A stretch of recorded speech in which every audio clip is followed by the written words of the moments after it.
just because in case we fall, because Louis doesn't seem too sure about this. So apparently there are crocodiles around this marsh. So we're gonna test that theory.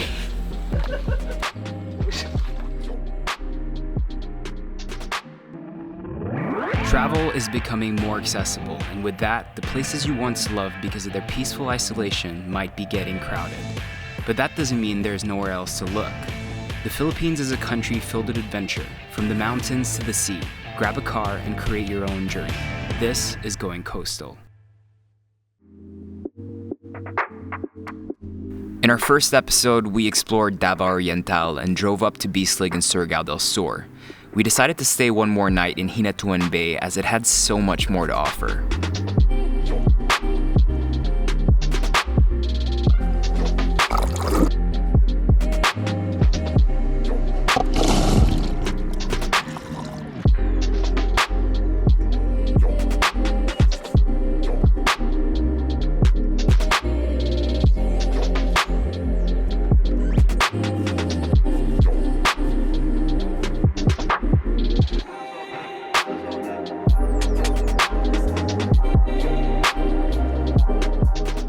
When people compare the Philippines to other places in Asia, the resounding observation is that aside from the gorgeous islands, the people are what make the country special. This is truest in small remote villages, places where there really isn't much in terms of modern facilities, where people live off agriculture or fishing, and where life's pace slows down.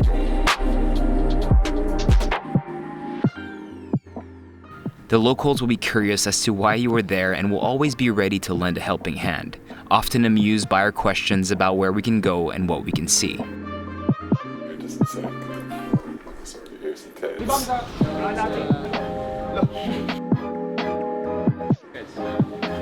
For breakfast? Yeah. So we're still in this small fishing village, basically north of Bislig, and it's absolutely beautiful. It's such a clean community, a really small community, and fishermen go out around 5 in the morning. A couple of them caught some octopus, so we'll try to go tomorrow and find them. We're staying in this really cool house. I'll show you guys later. And yeah, we're gonna buy some fish, make some breakfast, and then we're staying here the whole day basically. So we're here for 2 nights, figure it out as we go.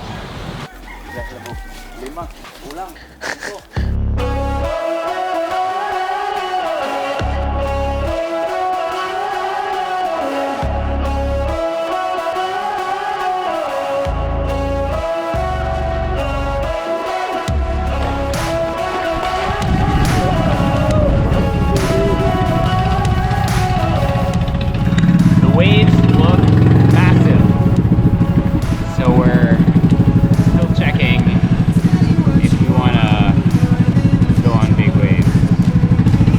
That big, pretty scary. There.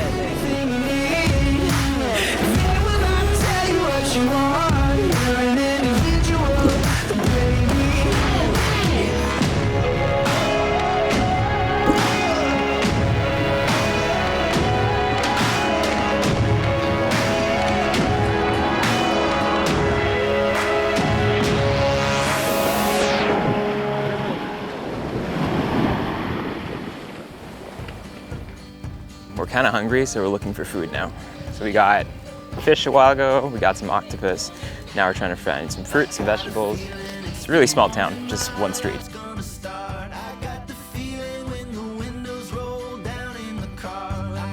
Doesn't get more fresh.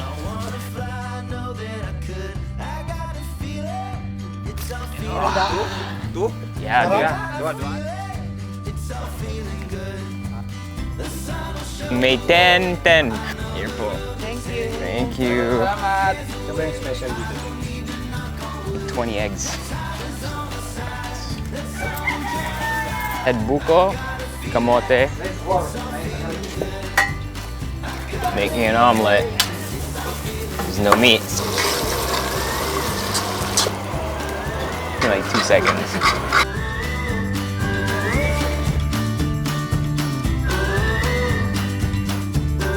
It always makes it tougher when cooking like this. Hopefully it won't get too chewy, but it's really hard to control the fire. I'm sure it's still gonna be really delicious because it's so fresh.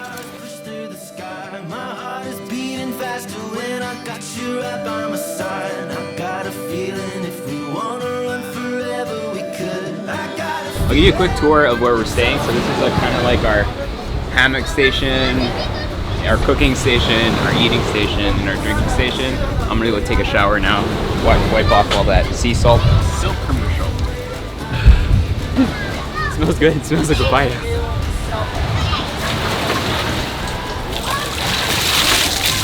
So parking lot, surf, dump, hammocks again, buko bar right here.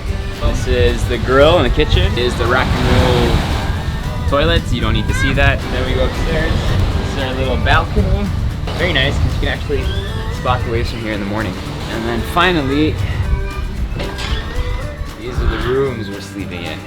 Come in, come in. 3 steps to enjoying the buko on the islands. First, open it, drink it. Step 2, you open it. Here, look at me. We make a spoon. Next step is going to be the best step. Condensed milk, crackers. Delicious. So good, dude.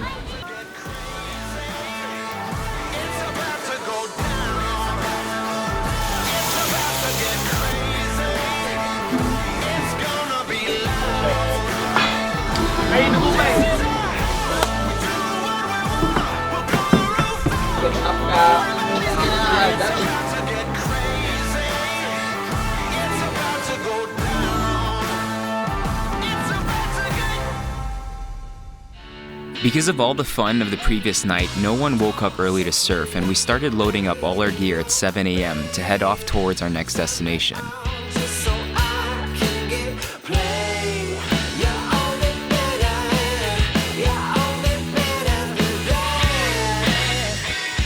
So now we're actually heading inland. So we're going first to Manobo, check that place out, and then make our way towards Agusan Marsh, which should be really special.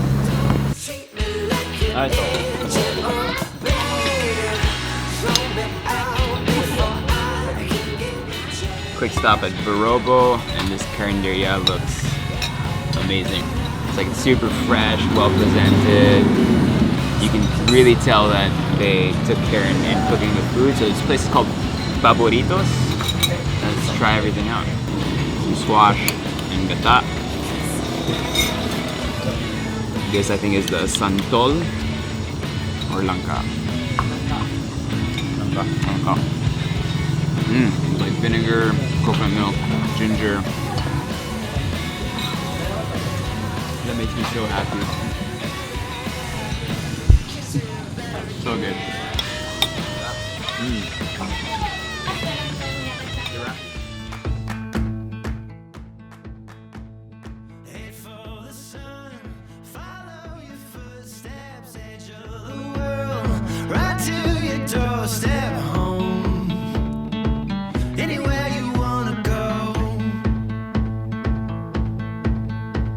Since we haven't had a proper shower in days, we've been showering in the seawater. We've been looking for kind of like a fresh spring. And here there's 2 in the town of Manobo, which is really cool. Kind of in the middle of nowhere, and it looks beautiful, and it's gonna be so good.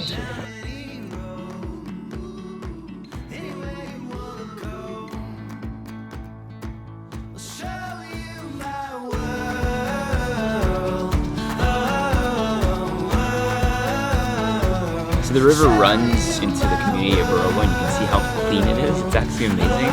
So I really do think that they take their effort to keep all these places clean. And the water's still really fresh, and you can kind of just, you know, like what we did, just jump in for a quick bath. And now we're heading all the way to Agusan. It's gonna be a long drive.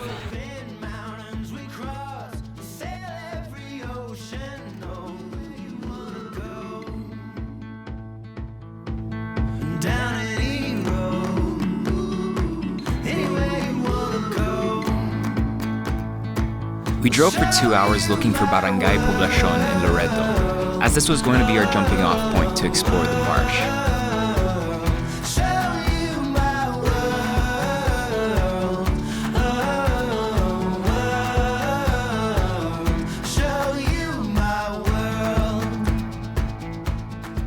This is gonna be interesting. These are gnarly little boats. We're starting off at Loreto, jumping off point, going towards the center of Agusan Marsh. It's gonna be a 1.5 hour ride, more or less. When we're inside the marsh, it's cool to film now, but apparently once we get there, we're not allowed to film yet until we do a ritual with the Manobo tribe that's gonna be there. So out of respect, we don't film. And then once we do the ritual and then we're accepted, we can go ahead and shoot people. Not that kind of shoot, this kind of shoot. Okay, just want to clarify that.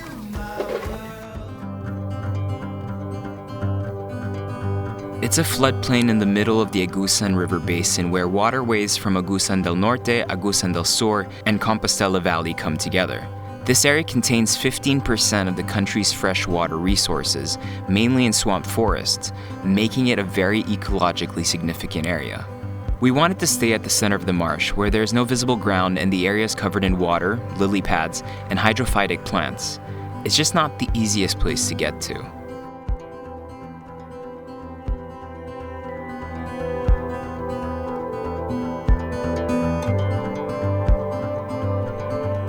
Okay, so we're getting deeper and deeper in about 30-45 minutes, I'm not too sure. The sides are starting to shrink a little. We went into one of the offshoots of that main river, and we're making our way towards that piece of marsh that we're going to be staying at tonight. I have no idea where we are. I feel like we're in the middle of nowhere. There are houses built like really off the grid, living in complete isolation. It's quite impressive.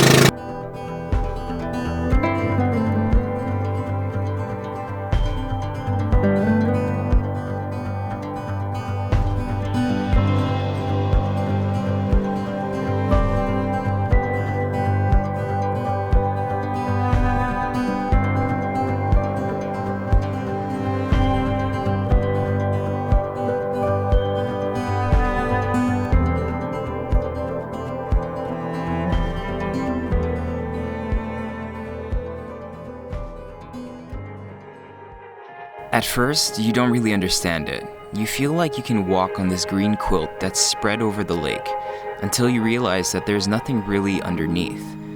A sense of amazement takes over. People go visit their neighbors, school, and church on wooden canoes called barotos. The dogs and cats are limited to their square footage of home, and you are surrounded by hundreds of migratory birds at any given moment. It feels surreal. I didn't even know this place existed. This is the ancestral domain of the Manobo tribe, who have called this place home for many years, some living at the edge of the center of the marsh and some right in the middle of it.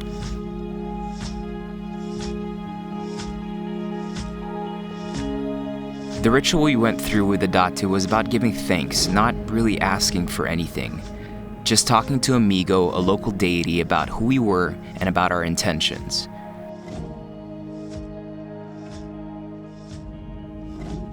We were there to respect the culture, appreciate the beauty of the place, and be honest.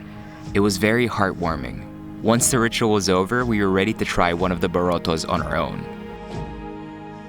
A little known fact, this place is known for having caught the world's largest crocodile.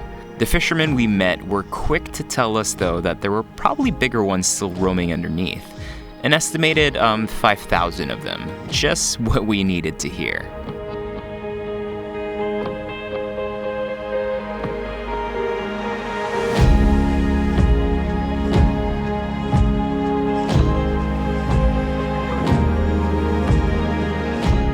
We ended the night eating some locally caught fish and just enjoying the feeling of being in such a large place, but not being able to roam around.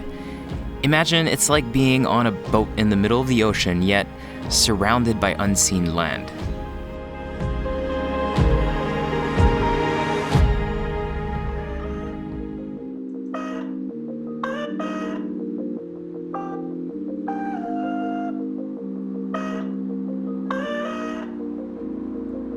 You can tell that the people who live here are proud of their heritage, and I can only imagine that this is not the easiest place to live, but they love it.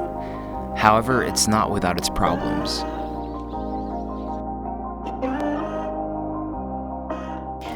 Natuklasan ning nga lugar 1960, diri mi gibuhi. Kumbaga kani nga lugar hinatag ni sa Ginoo nga Kani nga lugar is paraiso para sa amo. Layo siya sa bayan, tuyuunon yun siya, gastos. Pero nagpasalamat mi kay, kumbaga, gihatag ni sa amo sa may kapal. Diri mi nabuhi, mangisda. Kung magkayod lang yun diri, mabuhi ka. Tungod kay ang kayamanan nga gihatag sa amo is naana diri. Munang kami karon hantod karon nga ika-third generation, magnagpadayon mi karon diri tungod sa kinaiyahan nga gibilin sa among mga kaninuan nga dapat namo ginaampingan, kanang pangalagaan.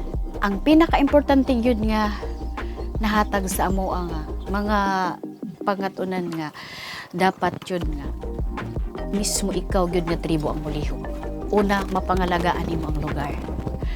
Ma-maintain kay wala may maglihok kung dili mismo tribo. Tapo kay puso.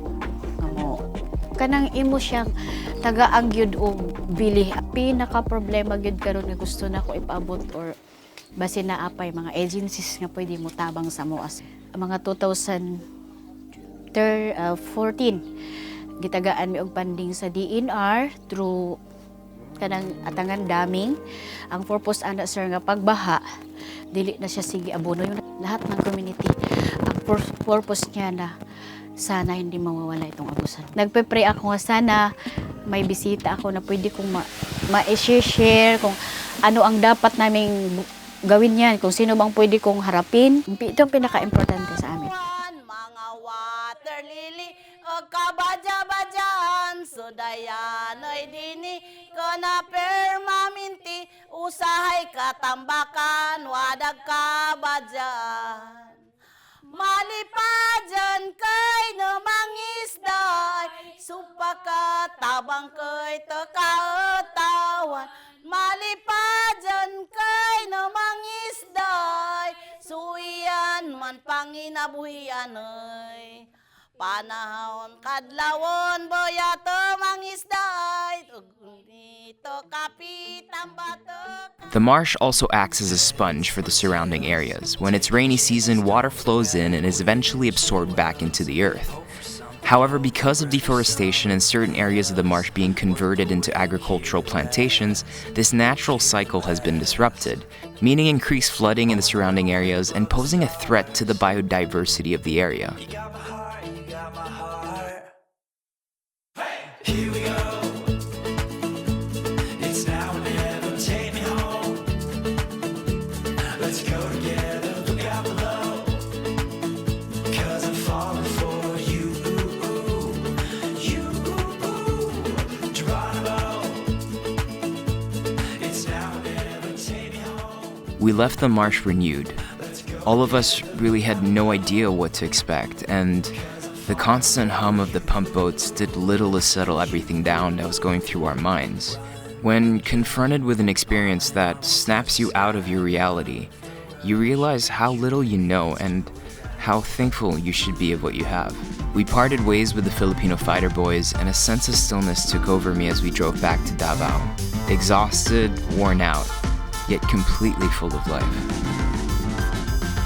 It's funny, if you look at our car, there's lots of drawings from like kids on it and stuff, and just kind of like leftover memories from all the small villages that we passed through. And I've said it before and I'll say it again, I really do feel like the best way to travel this country, to travel the Philippines, is really to self-drive, grab a car, rent a car with a place like Hertz, and just explore places that are not easily accessed or that are not heavily promoted. That way you really see what the true Philippines is, which is a really kind place where a community accepts you completely, and you just learn things along the way, and people are so in tune with nature and how they live and everything, and I think that's exactly how people should see the country. So, rent a car and go.